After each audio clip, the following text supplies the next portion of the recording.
The birds and the bees discussion, get rid of it. Oh my God, we're talking about penises. I was a senior in high school. I know people get laid. Condoms. Terrifying pictures of STIs. Porn, it's manufactured. This is a good one. Despite how you know me on the internet, there was also once a time where I was an awkward child who had no idea what I was asking about. Lucky for me, my mother was a labor and delivery nurse. So when I was 8 and I asked how babies come out, she gave me a very detailed and graphic drawing description as I watched in utter horror. I'm Mama Dr. Jones, a board-certified OBGYN and mom to 4, and today I have a couple of guests with me talking about the very important topic of 5 things teens need to know about their sexual health. My name is Dr. Alok Patel. I'm a pediatrician and the co-host of PBS Vitals, and so stoked to be here. And I'm Sheena Williams, a registered nurse and a host on PBS Vitals too.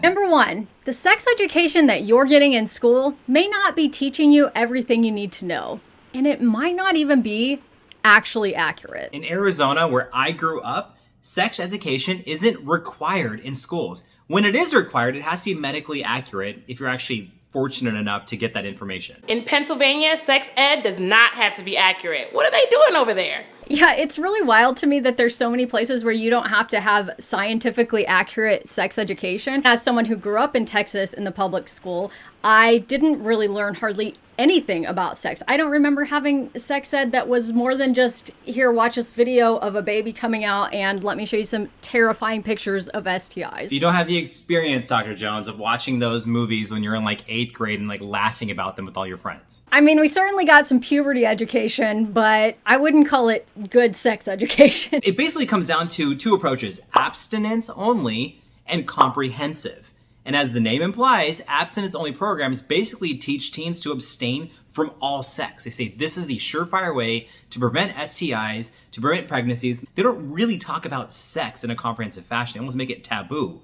Then on the flip side, the option that has better outcomes, because you teach teens more, is comprehensive sexual education, where teens are learning not only about abstinence, but also about safe sex and what a sexually transmitted infection is. Research shown by the Journal of Adolescent Health stated that when teens have comprehensive sex education, they have safer sex outcomes and actually are more educated about the best choices for them. I have teens who have been through high-risk sexual behavior, and they thought it was totally safe because they had received abstinence-only sex education, not comprehensive. Absolutely. We all have stories like that, and I have stories of adults who still didn't understand that STIs could be shared amongst people who weren't having penis and vagina sex, and that's an absolute failure of our system. The gold standard for sex education, especially sex education in schools, is to remove this one-time discussion. The birds and the bees discussion, get rid of it. What this needs to be is an ongoing health class where you start in kindergarten learning the normal names for everybody's body parts, learning what's okay and what's not okay, that you're in control of your body, that you have to give people permission to touch you, and what parts of you shouldn't be touched. So the way I teach my kids is mom and doctor can take a look if something's going on, but nobody else should be asking to see your private parts. And we have all of the known names for those, which we know from data is a lower chance of somebody being abused because they understand what's going on. So you start with that in elementary school and you move up with a class that goes all the way up to high school with actual sex education, because then you take away the taboo. It doesn't matter how good the education is. If it's a one-time event or a one-semester thing, it's going to be a taboo, uncomfortable topic. It's just a great point that you put out there, because I had sex ed class, but we never talked about appropriate touch and consent. That's something that I feel like could definitely benefit so much of our youth in knowing when it's a problem or when they should talk to an adult about something. My sex ed class didn't really talk a lot about sexually transmitted infections. Like, we didn't learn about how insidious and contagious they really are. We had the impression that if someone had an STD, you would know right away. They would be so sick and they would have some type of physical manifestation of it, which is absolutely not true. Yeah, and I think that the way that those pictures are often presented in these health classes makes it even more taboo to talk about, because if the only picture of herpes you've ever seen has been seared into your brain as a terrifying thing, you're not ever going to talk with someone about the fact that you have herpes, even though it's not a big deal in a lot of people. A lot of sex ed, most sex ed actually, doesn't ever cover what's a healthy relationship, what is a boundary that you can set? How do you have these communications with your partner? What's your gender identity and your sexual identity, and what are the different types? So this is something that should always be included across a spectrum. In my sex ed class, it was full of some of the nerds, I would say, that were actually paying attention and really excited. And that was me, because I wanted to be an obstetrician growing up.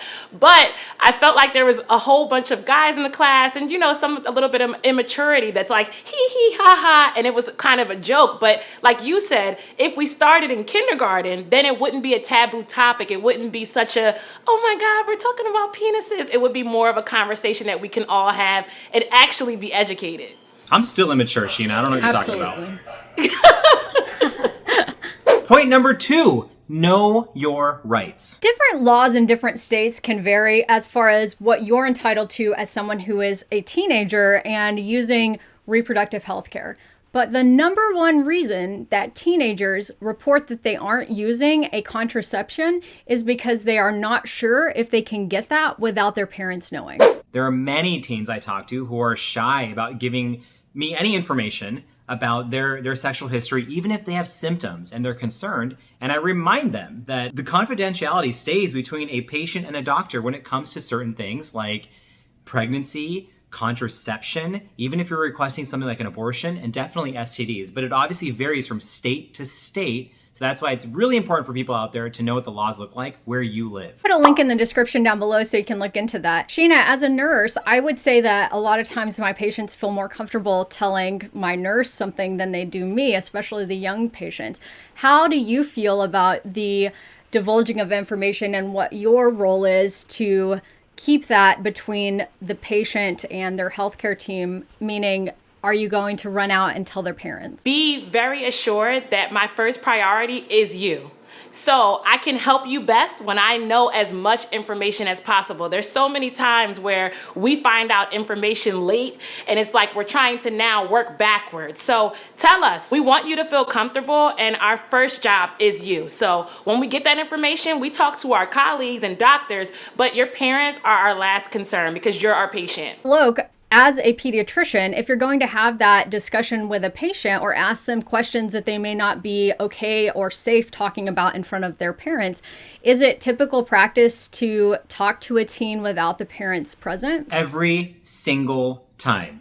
And I make this a standard practice, and I tell parents that. So parents don't think that I'm singling out a specific teen or I think, hey, your teen is promiscuous. No. Every single time I tell parents, hey, I have a set of standard screening questions I talk to with every one of our patients. Is it okay if you step outside? And 99% of the time, parents get it. Parents know what's up. They know that, this is a conversation. And I'm echoing what Sheena just said. When I talk to these teens, I'm like, listen, this is between you and I just want to ask you questions so that we know that all the information we need to best take care of you. And sometimes, I have to relate to teens. Be like, listen, I was in high school yesterday. I know what happens. No need to be shy. Like one specific example, I recently took care of a senior in high school and he had symptoms that I thought were suggestive of an STD.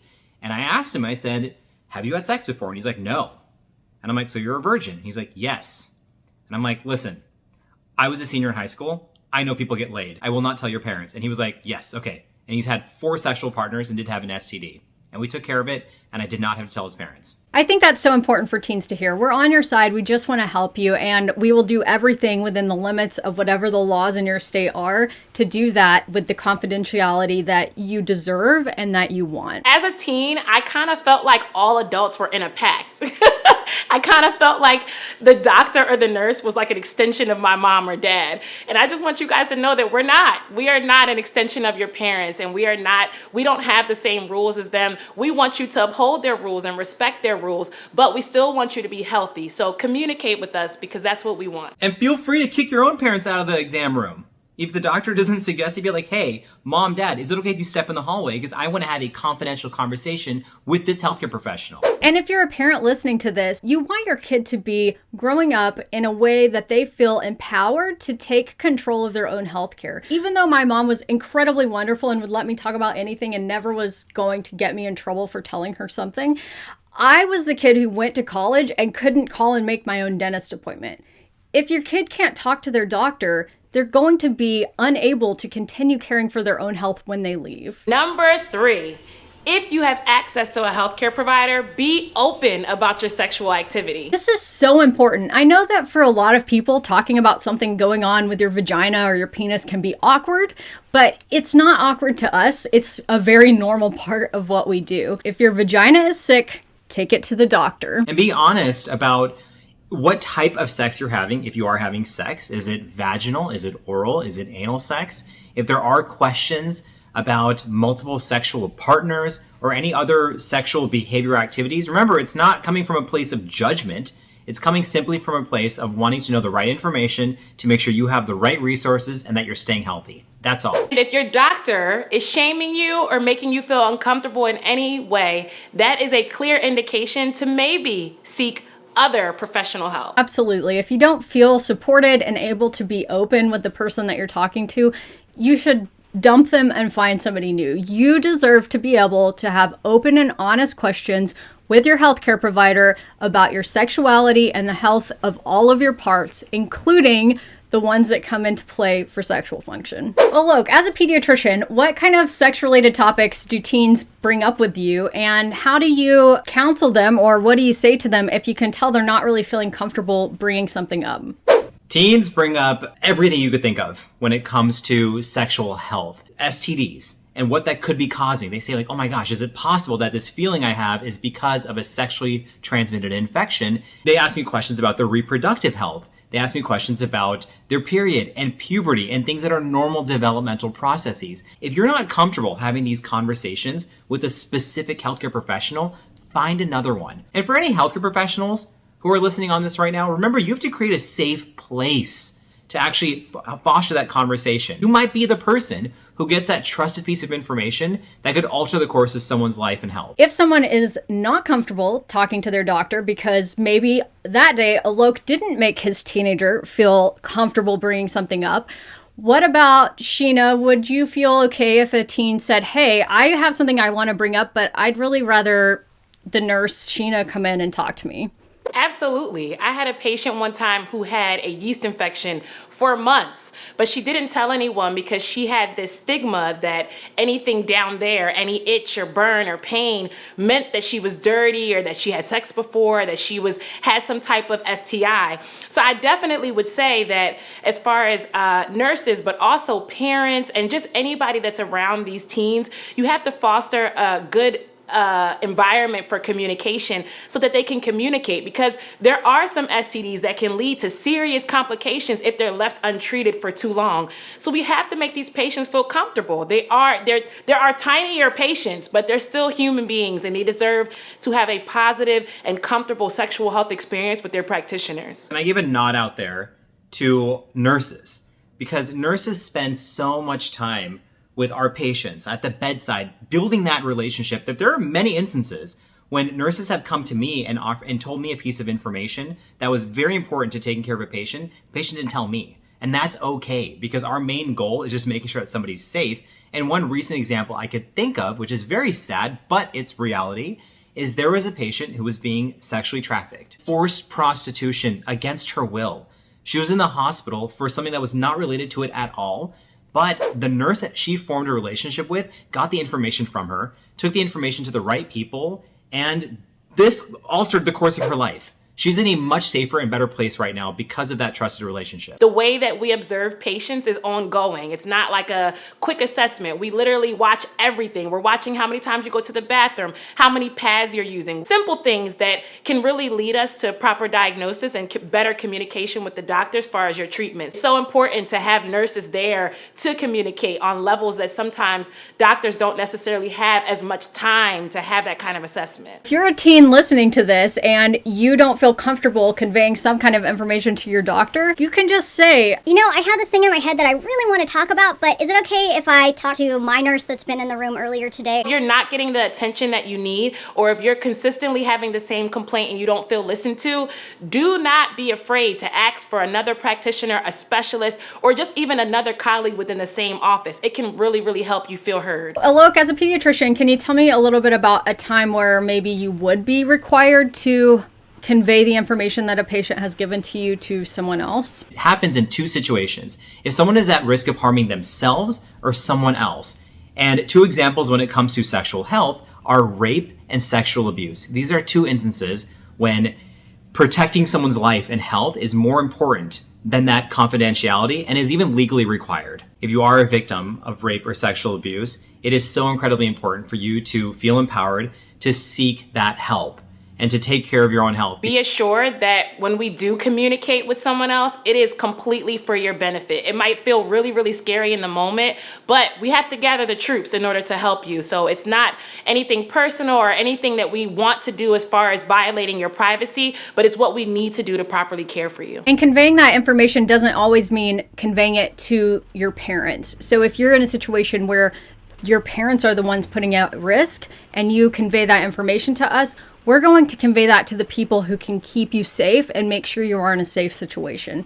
We will never be conveying information to someone that will make you less safe than you already are. Point number 4, which is extremely important, know how to protect yourself from sexually transmitted infections. STI rates are increasing in the United States among adolescents, so we know we're not doing a great job of educating people on this. It goes back all the way to the discussion of sex ed that we had earlier, in that you have to know what an STI is, how it happens, and which ones you can get treated for, which is most of them, but not all of them, so that you can get the help that you need. Wear a condom. That is your first defense against any STI, is to wear a condom. Have proper communication between your partner and your healthcare provider, because there are some STIs out there that are not efficiently cared for from using a condom. So I'm hearing communication and condoms. Alok, I have a 3-video series on HPV and the HPV vaccine, but you already brought up before we started filming that you have conversations with that, which I would expect because as a pediatrician,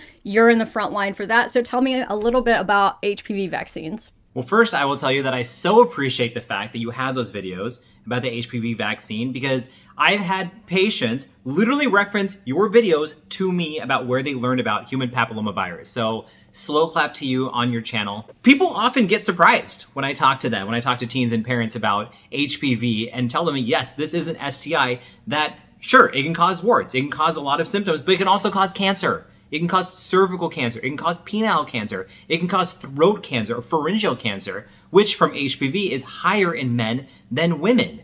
And parents often say to me, like, why are you talking to my child about the HPV vaccine when my child is 11 or 12 years old? And that's because we give this vaccine earlier, oftentimes before people start having sex, because you get a robust immune response.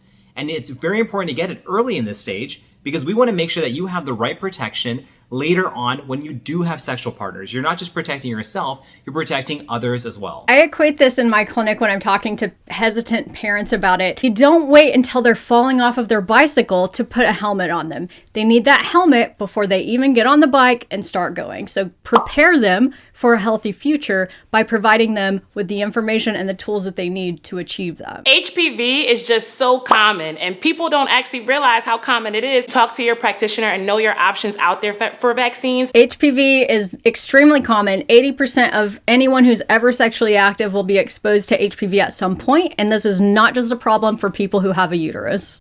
Number 5, learn to have a good relationship with your body and your own sexual health. This is a good one. Sexuality is normal and it's a part of us. We cannot separate ourselves from it. So it's good that we have a positive relationship with sex, positive relationship with our body image and our self-awareness. It's really good that you know what your body's supposed to look like. Even medical professionals sometimes don't do the best job at this. When I was in medical school, I noticed that a lot of my colleagues didn't know what brown nipples look like, or that Black people could have purple gums, or just those things that sometimes some people don't know because they've never seen it. Just recently, we had a graphic of a Black fetus come out, and for a lot of us was the first time we had ever seen medical depictions of a fetus that had melanin in their skin, which is absolutely wild. We come in all different shapes, sizes, and nationalities, and medical professionals, especially those that write our textbooks, need to do a better job at showing all different body types. How would you say teens can learn about their bodies and help them familiarize themselves with their bodies? Make sure, teens,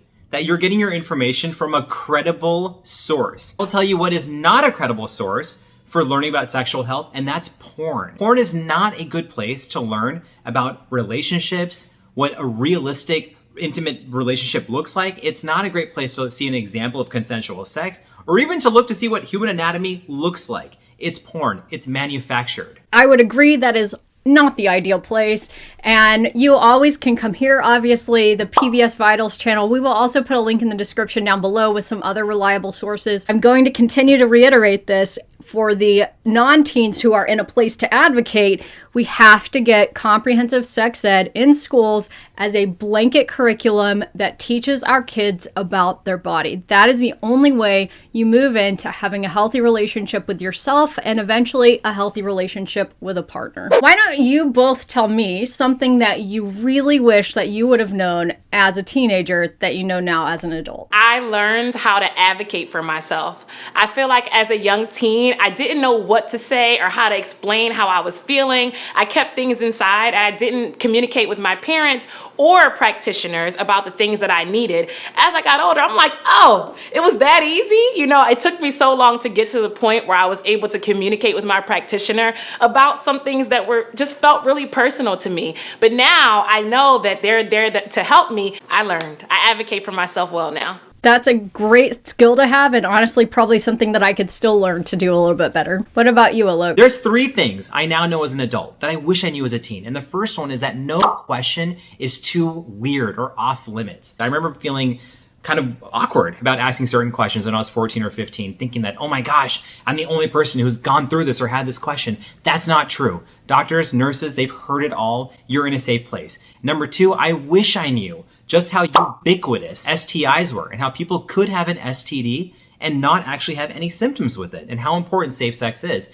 And last but definitely not least is I wish I truly understood that popular media and content that's intended for adults is not an accurate representation of body types or relationships. And they shouldn't make you feel insecure, even if they often do. Nothing is TMI for your doctor. We have heard it all. Probably today. Ask us that burning question so we can help you out. Thanks for being here today, y'all. I hope that you learned something. If you're new and you'd like to subscribe, we'd love to have you. And don't forget to subscribe to PBS Vitals on their channel as well. I will link it in the description down below. And we just did a video, 5 myths regarding abortion, on their channel as well. So go watch it as soon as you're done here. I will see you next Monday.